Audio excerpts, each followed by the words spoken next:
Sa isang masikip na kalye, isang batang walang sapatos ang nagtiyaga sa paghawak sa nanginginig na sanggol. Maliit na kamay nila magkakandado na parang nakasalalay sa balanse ang buong mundo.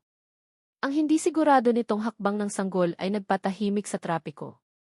Parang bumagal ang oras habang nagbanggaan ang takot at pag-asa sa marupok na sandaling iyon. Sa likuran nila, nakatayo ng walang laman ang wheelchair. Parang tahimik na sakit na matagal nang tiniis bago pa mapansin ng kahit sino ang pagtawid na to. Matigas ang tingin ng bata, may pagkahinog na nakuha ng masyadong maaga. Pinoprotektahan ang sanggol na parang pangako na ayaw niyang sirain.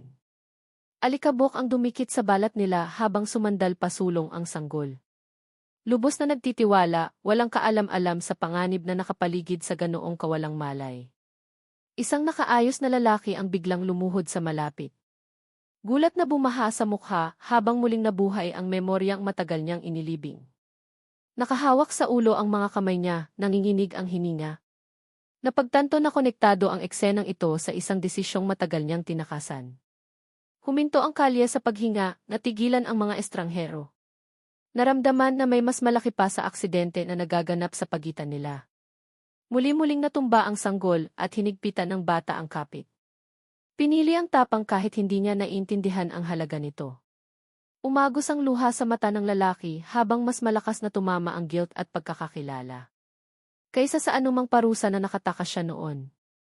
Isang hakbang lang yon, pero dala-dala na ang mga taon ng gutom, pag-iwan at responsibilidad.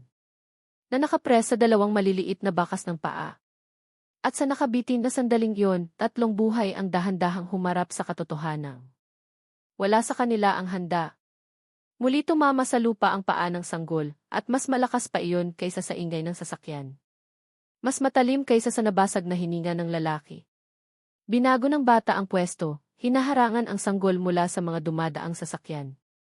Instinktibong inilagay ang sarili sa pagitan ng panganib at pag-asa. Ang walang laman na upuan ng wheelchair ay nahuli ng mata ng lalaki.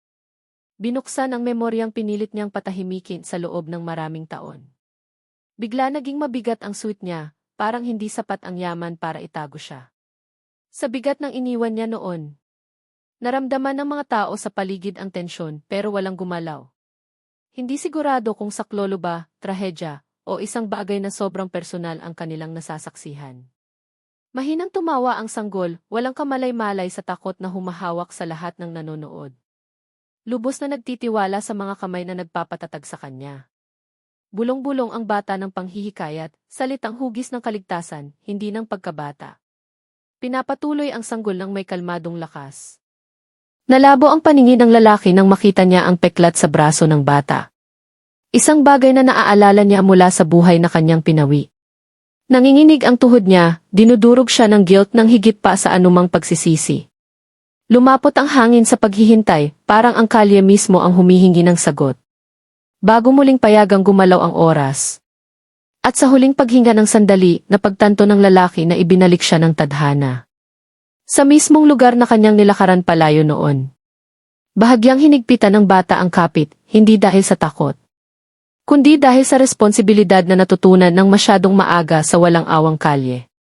Sumway ang sanggol, tapos tumatag, maliwanag ang mata sa tiwala na hindi man lang nagtanong. Sa mga kamay na gumagabay sa kanya. Biglang bumusi na malapit, nagpatigil sa nerbiyos ng karamihan. Pero hindi lumingon ang bata sa bata na kanyang pinoprotektahan. Humigpit ang dibdib ng lalaki nang mapansin kung gaano natural na isinangga ng bata ang sanggol.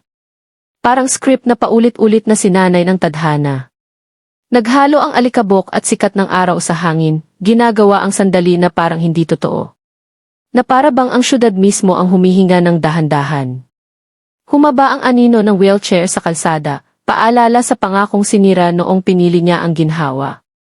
Bumuka ang bibig niya para magsalita, pero walang salitang lumabas. Tanging pagsisisi na mas mabilis umakyat kaysa maabutan ng tapang. Naramdaman ng bata ang mga matang nakatingin sa kanya, saglit siyang tumingala.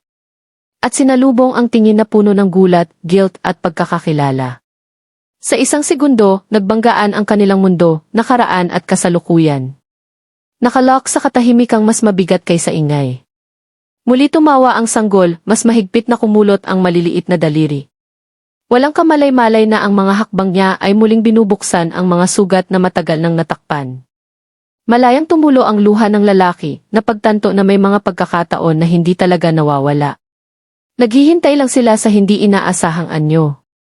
At habang pinapatuloy ng bata ang sanggol, dahan-dahang lumalapit ang tadhana. Handang singilin silang lahat ng presyo. At sa dulo ng lahat, ang pinakamaliit na hakbang na tapat ay kayang baguhin ang kapalarang itinayo sa maraming taon ng katahimikan.